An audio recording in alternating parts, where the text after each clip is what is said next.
Hi, are you suffering from dark under eye? Then this remedy is only for you.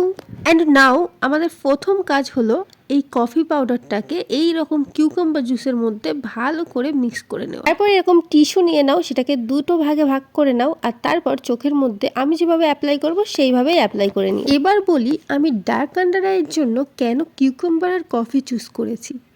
কারণ শশাতে আছে vitamin K, যেটা cooling effect দিতে সাহায্য করে এবং এটা ডার্ক সার্কেলের অ্যাপিয়ারেন্সটাকে রিডিউস করতে সাহায্য করে। আমরা কিন্তু সবাই জানি কফিতে ক্যাফিন আছে, যেটা আমাদের স্কিনের ডিসকালারেশন রিডিউস করতে সাহায্য করে আর পাফিনেসটাকেও কমায়। এইভাবে আলতো করে আমি চোখের নিচে লাগিয়ে তো নিলাম, কিন্তু আমার কাছে এই ব্যাপারটা টাফ ছিল। 10-15 মিনিট থাকবো কি করে, চোখটা খুলতে এবং বন্ধ করতে আমার যেন কেমন অস্বস্তি লাগছে। তো যাই হোক, 10 মিনিট ওয়েট করার পর চলো দেখেই দিই কেমন হয়েছে রেজাল্ট। এই দেখো, বেশ কিন্তু স্যাটিসফাইং। আমার কিন্তু ভীষণ ভালো লেগেছে রেজাল্টটা, আর আশা করছি এটা কাজ করবে তোমাদেরও।